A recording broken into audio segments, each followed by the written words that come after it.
I see the beauty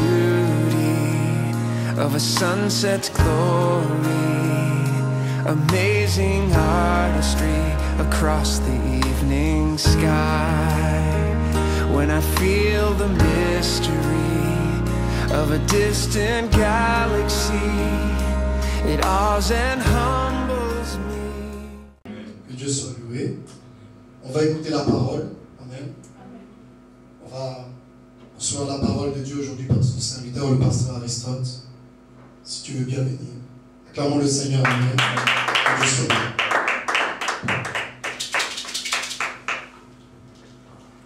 Amen. Amen.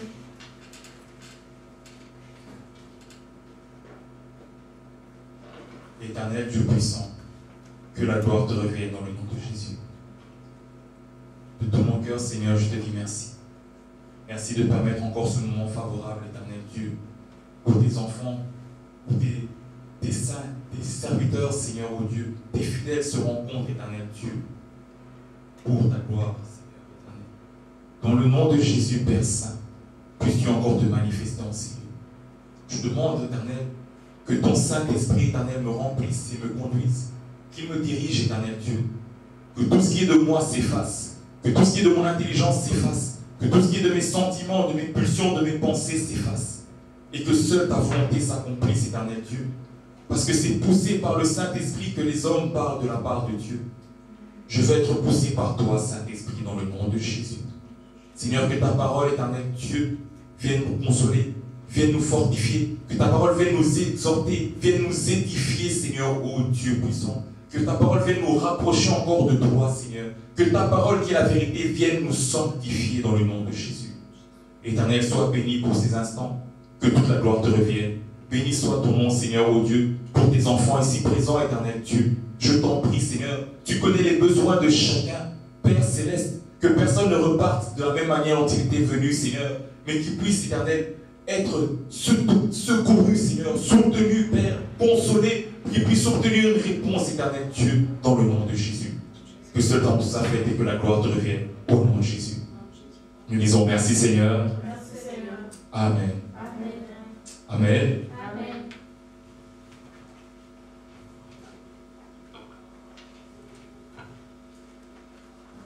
Je bénis le Seigneur pour la présence de chacun d'entre nous en ces lieux. Amen. Je bénis Dieu pour cette première réunion que nous faisons dans cette salle ici. Amen. Nous sommes là pour un temps, mais nous avons confiance en Dieu.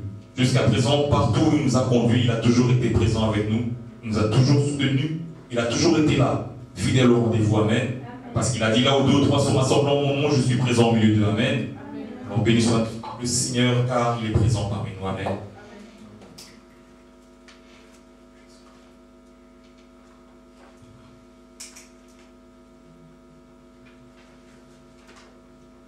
Prenons nos Bibles, nous allons lire quelques passages.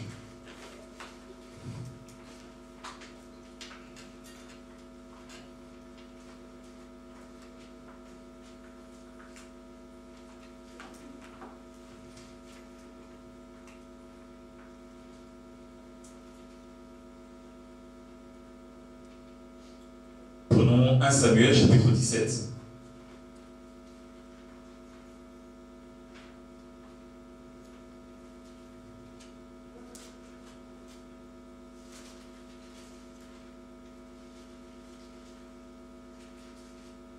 À partir du verset 40, on prend un autre passage.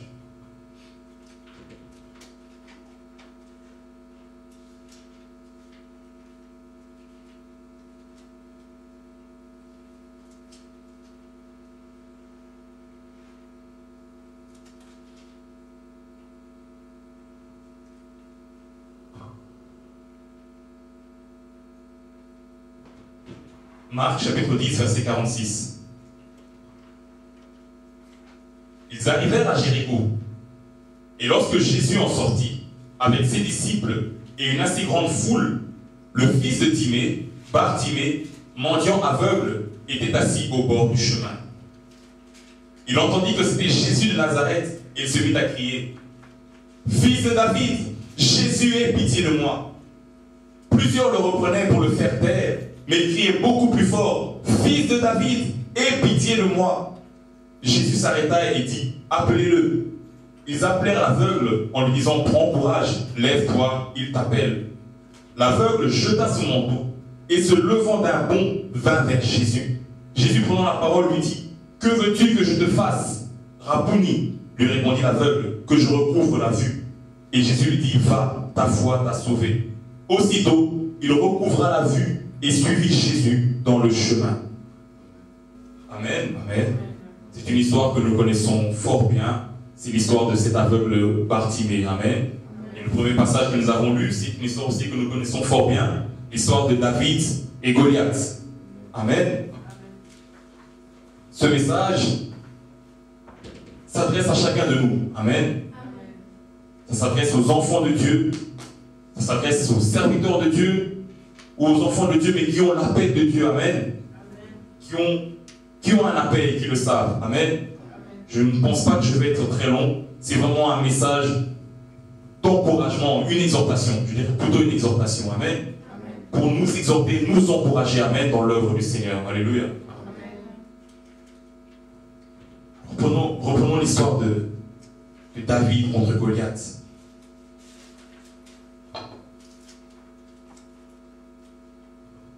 On voit là, ici, en Israël, il y a un problème. Ils sont en guerre contre les Philistins. Mais à un moment, il y a comme une pause. Il y a une suspension. Ce n'est pas une trêve, mais il y a une pause dans le combat. On ne les voit pas combattre. Parce qu'il y a un défi qui a été lancé. Il y a un homme d'entre les Philistins, du nom de Goliath, qui jette un défi sur Israël. Il dit, pourquoi vous venez en rangée pour une bataille? Je ne veux qu'un seul homme. Si seulement un homme arrive à me battre, nous les Philistins, on vous sera assujettis. Si moi je le bats, c'est vous qui nous serez assujettis et vous nous servirez. Amen. Amen. Donc là, on ne voit plus l'armée se battre. L'armée n'est plus en combat et d'ailleurs, tout le monde a un peu peur. Parce que là, Goliath ne veut plus qu'il y ait une bataille où c'est toute l'armée qui se bat contre toute l'armée. Non, là, il veut juste un combat individuel, un duel. Amen. Un combat entre une personne contre lui seul. Donc ça crée qu'il y a une pause dans le combat. Il y a un arrêt. Les militaires ne sont plus en service. Plus personne n'est en action. Tout le monde attend. Tout le monde attend. On ne sait pas comment on va faire. Cet homme, il est très grand. Il est très costaud. Il est impressionnant. Il fait peur.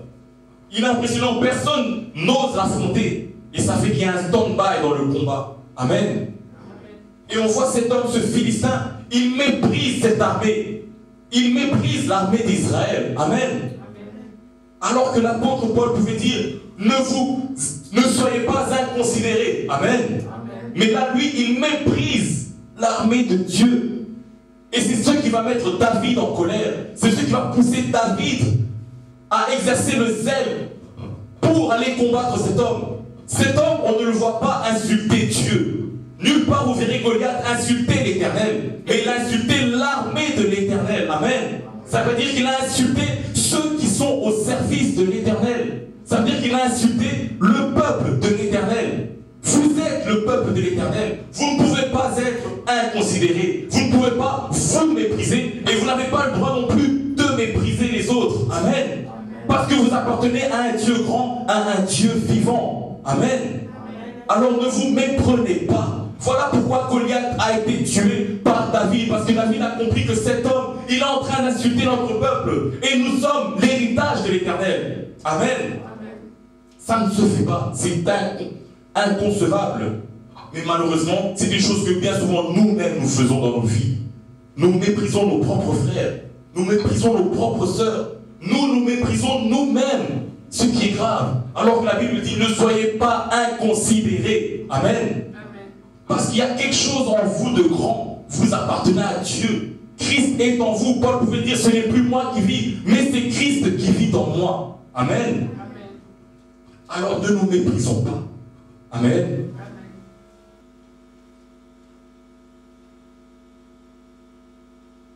Amen. Nous voyons aussi deux appels. Il y en a encore plusieurs autres. On voit ici Dieu qui appelle Jérémie, qui lui demande d'être son prophète, de parler de sa part. Mais Jérémie lui dit, ah, je suis un enfant. Et Dieu lui dit, ne dis pas, je suis un enfant, car je mettrai mes paroles dans ta bouche. Amen. on voit ici l'ange de l'Éternel qui vient s'adresser à Gédéon et qui lui dit, lève-toi, voilà un héros. Et lui, il dit, mais qui suis-je? Moi, je suis ma famille la plus pauvre, avec quoi je vais délivrer Israël? Il dit, et l'ange de l'Éternel lui dit, va avec cette force que tu as. Amen. Et tout à l'heure, nous avons parlé de Bartimée. Amen. Alors Bartimée, son nom, c'était d'abord un aveugle mendiant. Ça veut dire de un, il est pauvre, parce qu'il mendie. De deux, il est aveugle, donc il ne voit rien. Mais pourtant, ce qui est bizarre, c'est que son nom, Bartimée, vient de Bar, qui signifie fils de, et Timée signifie honneur, ou l'honoré, celui qui est honoré, celui qui est célèbre. Comment est-ce qu'un homme qui est le fils d'un honoré, fils de l'honneur, se retrouve mendiant et aveugle au bord du chemin? Amen. C'est qu'il y a un problème, ça ne va pas. Mais cet homme, qu'est-ce qui va se passer? Il est assis au bord du chemin, il ne voit rien, il ne peut pas voir, mais il va entendre un bruit, il va entendre du bruit, il va entendre que Jésus de Nazareth est en train de passer. Alors c'est à partir de là qu'il va saisir l'occasion, il va crier, Jésus, fils de David, aie pitié de moi.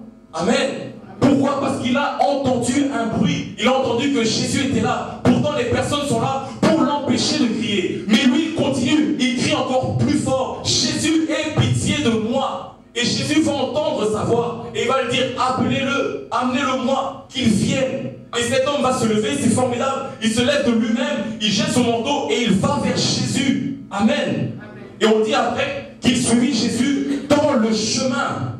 Qu'est-ce que je veux dire par là? Aujourd'hui, je voudrais donner cette image du chemin comme du ministère, comme de l'œuvre de Dieu, de servir Dieu. Beaucoup de gens sont au bord du chemin, c'est-à-dire qu'ils sont à côté du ministère, à côté du service, à côté du talent, du don que Dieu leur a donné pour le servir. Et ils sont là, ils sont assis, ils ne font rien, ils ne bougent pas. Mais il faut entendre un bruit, il faut entendre que Jésus est là. Jésus ne veut pas que tu restes sur le bord du chemin. Jésus ne veut pas que tu restes là assis à côté de ton ministère, à côté de ta destinée, à côté du talent qu'il t'a donné. Il veut que tu y entres pleinement. Mais tu dois entendre un bruit et tu dois te lever, le suivre. Beaucoup d'entre nous, nous nous relâchons, nous nous fatiguons, nous avons un don, nous sommes fils de l'honoré. C'est-à-dire, ça veut dire que dans sa nature, il a l'honneur. Or, que dit la Bible? Dans une maison, il y a plusieurs vases. Il y a des vases d'un usage vif et il y a aussi des vases d'honneur que le maître de la maison utilise. Amen. Beaucoup d'entre nous sommes des vases d'honneur, nous sommes des fils de l'honneur, mais nous sommes à côté du ministère, nous sommes à côté de l'œuvre à laquelle Dieu nous appelle, nous sommes à côté de la destinée que Dieu a prévue pour nous. Amen. Ça ne va pas. On doit retourner, on doit entrer dans ce chemin. Amen. Mais pour cela, il faut entendre un bruit, parce qu'il est aveugle, il n'arrive pas à voir. Mais ce qui va le sauver, c'est qu'il va entendre un bruit. Il va entendre le bruit d'une multitude, d'une foule de gens qui passent, qui crient, qui parlent. Et il va demander, mais qu'est-ce qui se passe? C'est quoi ce bruit? C'est quoi tout ce tumulte? On lui dira, c'est Jésus de Nazareth qui passe. Bien aimé, dans ta situation, Jésus va passer. Tôt ou tard, il va passer. Si tu entends ce bruit, la parole dit, aujourd'hui, si vous entendez sa voix, n'endurcissez pas vos cœurs. Amen. Il est là pour vous. Il est là, il y a un bruit qui se fait entendre. Et ce bruit, ce n'est rien d'autre que le Saint-Esprit. Parce qu'au jour de la Pentecôte, ils étaient tous dans la chambre haute. Mais il y a un bruit qui survint. C'était le Saint-Esprit. Le bruit comme celui d'un vent impétueux. Et ils sont sortis à cause de ce bruit. Ils ont commencé le ministère. Pierre va avoir le courage de prêcher face à la multitude. Parce qu'il a écouté ce bruit. Il n'est pas resté assis. Il a suivi ce bruit. Et il est entré dans sa destinée. Non seulement lui, mais tous les 120 disciples et les 11 apôtres. Amen. Parce qu'il y avait le bruit. Écoutons ce bruit. Le bruit du Saint-Esprit. La voix de l'Esprit Saint. L'Esprit n'est pas là pour nous conduire dans le mal. Il est là pour nous conduire dans notre destinée. Il est là pour nous conduire dans toute la vérité. Amen. Mais bien souvent, nous écoutons le bruit de la chair. Écoutons le bruit de l'Esprit. Le bruit de l'Esprit nous conduira dans la sainteté. Alors que le bruit de la chair nous conduira dans la souillure. Le bruit de l'Esprit nous conduira dans la victoire. Le bruit de la chair nous conduira dans l'échec. Amen. Écoutons la voix, le bruit du Saint-Esprit. Et entrons dans notre destinée. Entrons dans notre ministère. Tu ne peux pas rester là. Dieu t'a donné un ministère. C'est en toi, c'est dans ta nature. Il t'a donné un don. Il t'a donné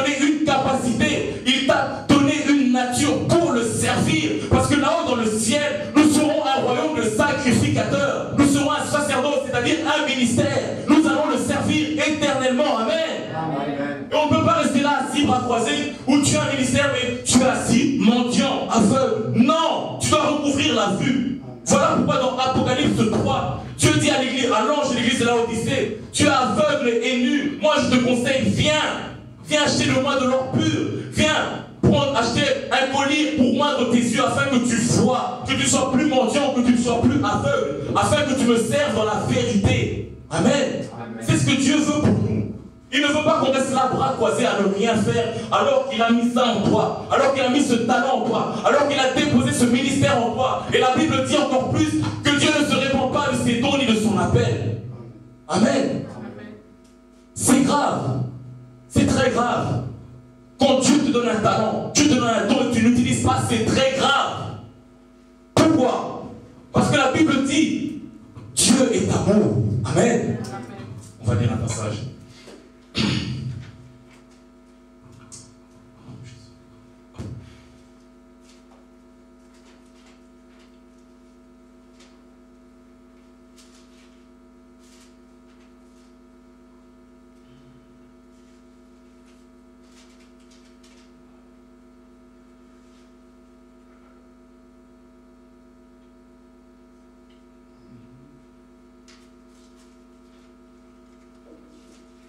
Dans les évangiles.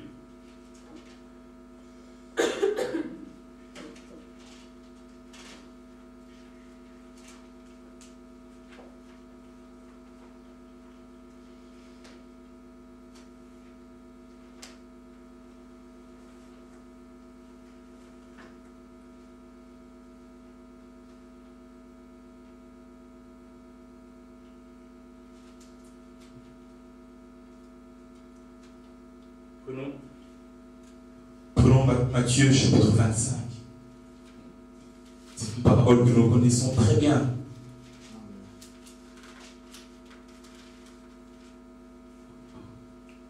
Il dit, chapitre 25, verset 15, verset 14. Non. Il en sera comme d'un homme qui, partant pour un voyage, appela ses serviteurs et leur remit ses biens.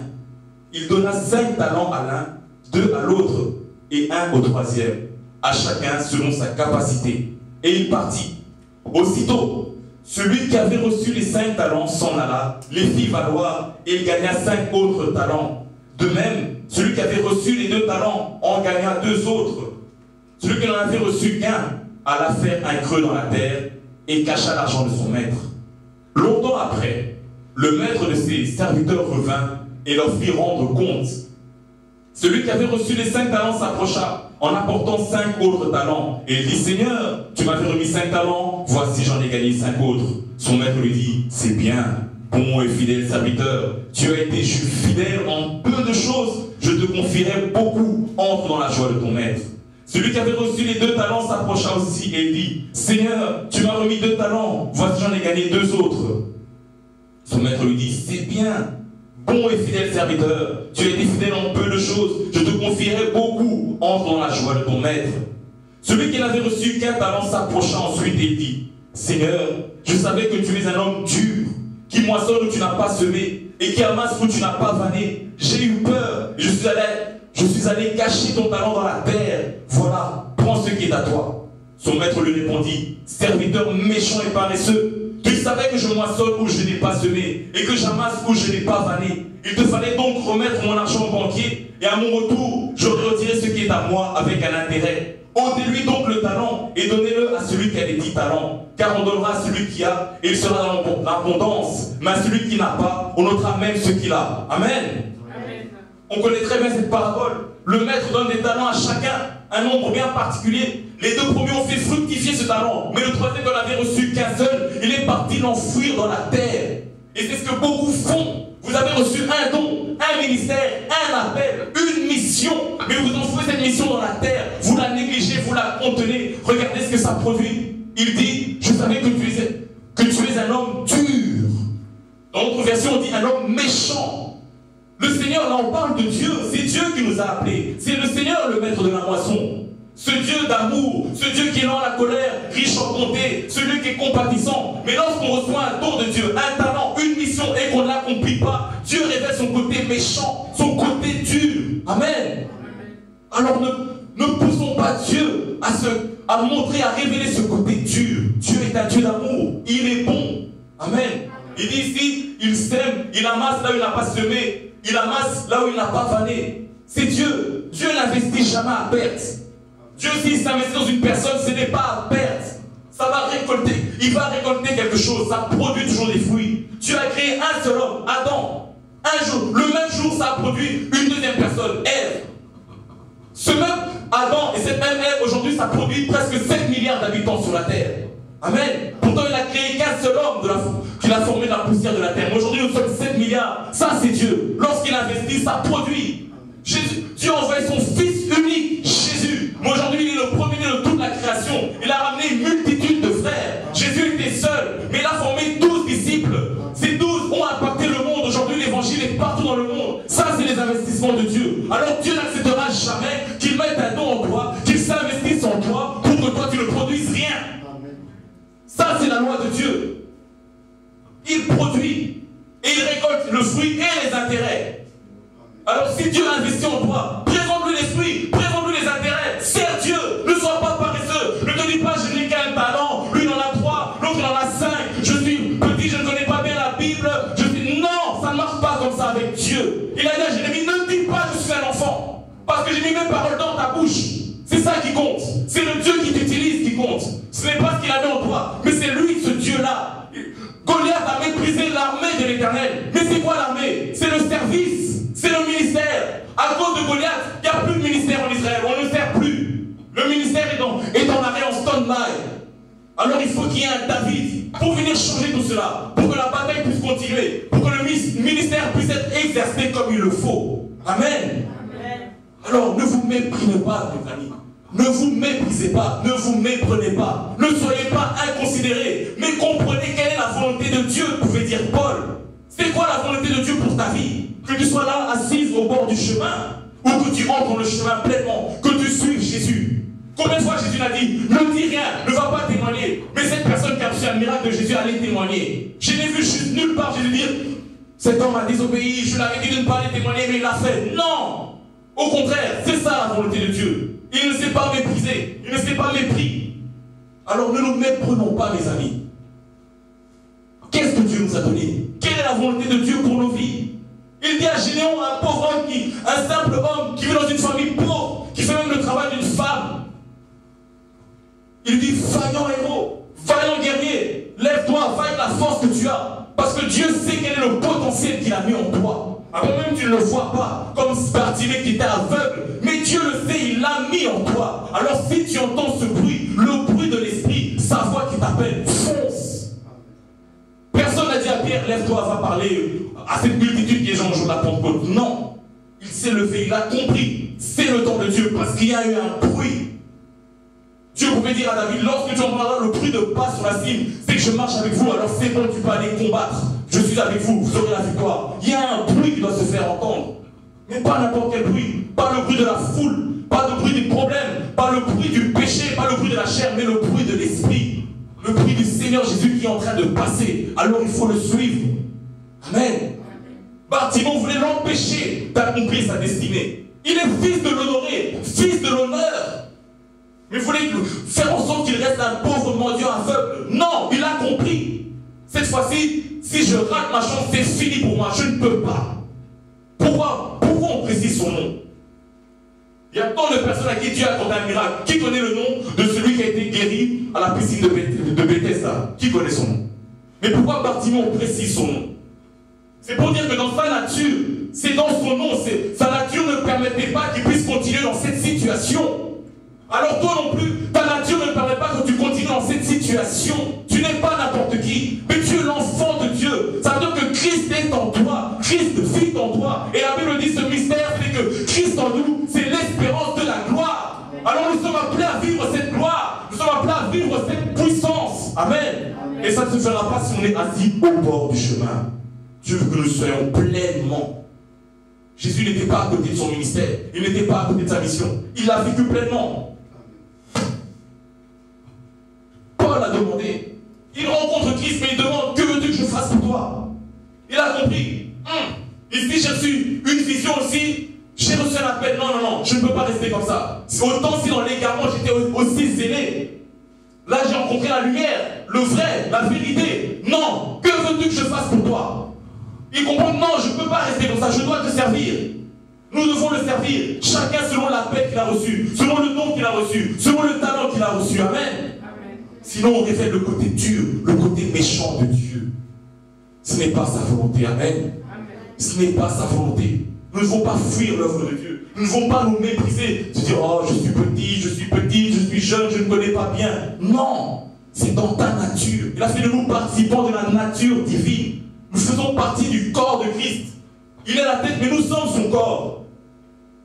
Aujourd'hui, ce n'est pas ma tête qui tient le micro, hein, c'est ma main. Ce n'est pas ma tête qui me fait déplacer, là, ce sont mes pieds. Si je suis debout, là, ce n'est pas ma tête, mes pieds sont là. À quand même, c'est le cerveau qui envoie les informations, mais s'il n'y avait pas de pieds, je ne serais pas debout, là. Est-ce que c'est ce que nous sommes? Nous sommes tous le corps de Christ. Sans le corps, la tête ne fait rien. La tête va donner des ordres, mais il n'y a rien qui va bouger. Amen. Amen. Alors ne nous méprenons pas, mes amis. Comprenons quelle est la volonté de Dieu pour nos vies.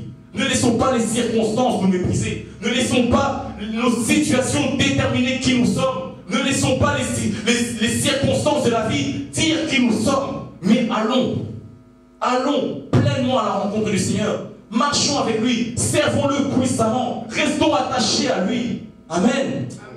Il agira. Tôt ou tard, ce bruit se fera entendre. Tôt ou tard, ça ne peut pas durer éternellement. Bartimée ne pouvait pas rester là à l'entrée de la ville éternellement. Tôt ou tard, ce Jésus qui est dans cette ville, il devait y sortir, il devait passer par là. Tôt ou tard, le Seigneur va passer là dans ta situation.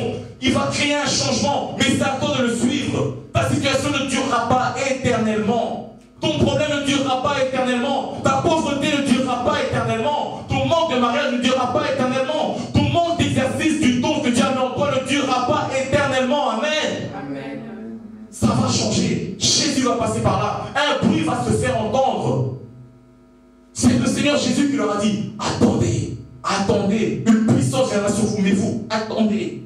Attendez seulement. Soyez assis. Assis à l'entrée de la ville. Il va passer par là. Ils étaient tous dans le temple, dans la chambre haute, pardon. Ils étaient tous là réunis. Ils attendaient. Et le bruit s'est fait entendre. Ils ont saisi l'opportunité. Ils ne sont pas restés bras croisés ou bien ils ne se sont pas cachés. Non. Ils ont affronté cela. Ils ont affronté cela.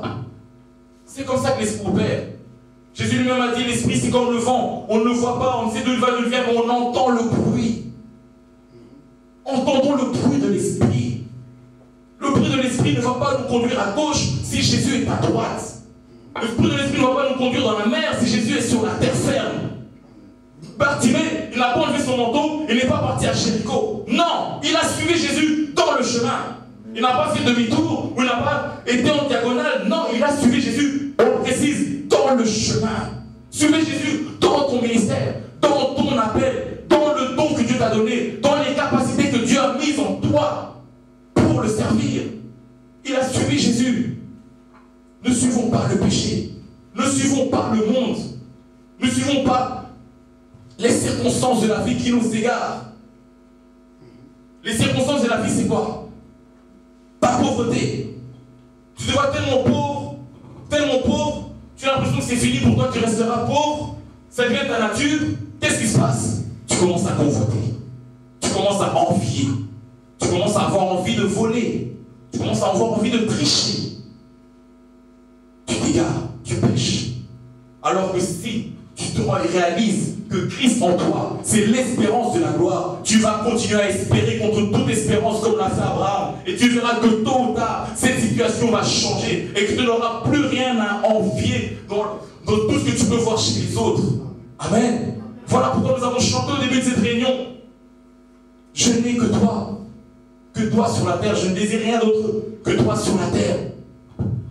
Cette chanson est inspirée du psaume 73, où Asaph aussi commence à avoir envie de porter, il a envie de porter envie aux méchants, aux païens, parce qu'eux donnent l'impression de vivre bien.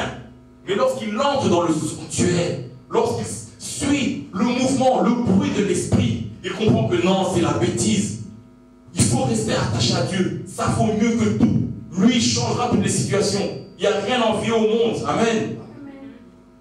Alors je vous encourage, dans le nom de Jésus, servons Dieu.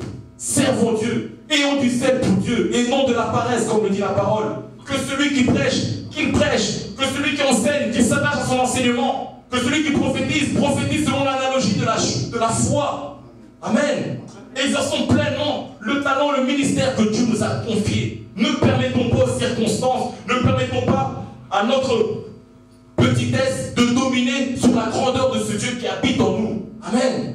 Quel que soit votre âge, quelle que soit votre situation familiale, quel que soit votre niveau d'études ou d'éducation, ça ne compte pas. Ce qui compte, c'est l'esprit qui est en vous. Ce qui compte, c'est la présence de celui qui est en vous. Car la parole dit, celui qui est en moi est plus grand que celui qui est dans le monde. Alléluia. Amen. Béni soit le Seigneur. Amen. Béni soit Dieu. Je nous encourage, je vous encourage. Servons Dieu. Servons-le pleinement. La vie est courte. La Bible dit que le diable, Satan, il a animé d'une grande colère parce qu'il sait qu'il lui reste peu de temps. Alors il utilise toutes les armes, tout le pouvoir, tout ce qui est en son pouvoir pour détruire au maximum parce qu'il sait que dans très peu de temps, le Seigneur va revenir. Bien-aimé, Jésus va revenir. Lorsqu'il reviendra, est-ce qu'il va nous trouver assis au bord du chemin ou pleinement dans le chemin en train de le suivre? Comme dans Apocalypse 14, ces vierges qui suivent l'agneau partout où il va. Jésus servait Dieu, il n'a pas perdu de temps. On dit qu'il allait de lieu en lieu, faisant du bien. Il était puissant en œuvre, puissant en parole. Il a servi Dieu pleinement. Il a accompli sa mission, sa destinée. Amen. C'est ça un homme de Dieu, c'est ça un enfant de Dieu, c'est ça un chrétien. Même Samson, quand même, il a fait beaucoup de dégâts, il s'est égaré. Mais avec le peu de force qui lui est revenu dans la fin de sa vie, il a voulu se rattraper avec ce peu de cheveux qui recommençaient à pousser. Il a tout fait pour détruire les Philistins. C'était ça sa mission, détruire les Philistins. C'était à ça qu'il était appelé, à détruire les ennemis du peuple de Dieu. Et il l'a fait. C'est comme ça qu'il est mort, en détruisant les Philistins. Amen. Il n'a pas perdu de temps. Avec le peu de force qui a commencé à revenir, il l'a utilisé. Cet homme n'avait qu'un talent. Il a préféré l'enfuir dans la terre. Et le Seigneur montre son côté dur et méchant. Amen. Dieu a investi en vous. Il a mis en vous sa sainte présence. Il a mis en vous Christ. Il a mis en vous son esprit. Utilisons pleinement ce potentiel que Dieu a mis en nous. Amen.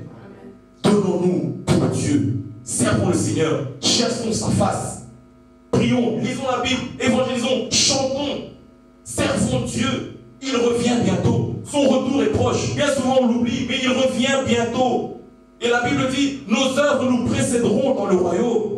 Quelles œuvres vont nous précéder si nous restons assis au bord du chemin? Amen. Ne permettons pas à qui que ce soit, ni à quoi que ce soit, de nous empêcher de vivre pleinement l'appel de Dieu dans nos vies.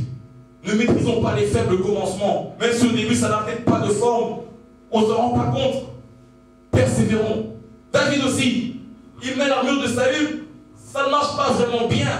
Il fallait qu'il trouve sa voie. S'il était vraiment plein d'assurance, il allait comprendre que je n'ai pas besoin de ton armure, il allait directement en finir au fait et abattre Goliath. Mais il a d'abord essayé, c'est-à-dire, au début il se cherche un peu. Et la Bible dit, le Seigneur a permis qu'on le cherche même en tâtonnant. Amen.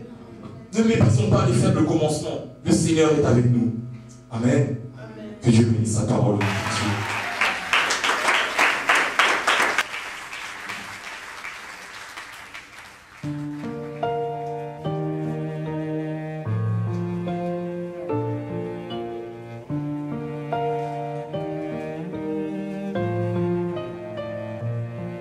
As morning dawns and evening fades, you inspire songs of praise that rise from earth to touch your heart and glorify your name. Your name is a strong and mighty tower. Your name is a shelter like no other. Your name, let the nations sing it louder, 'cause nothing has the power to save but your name.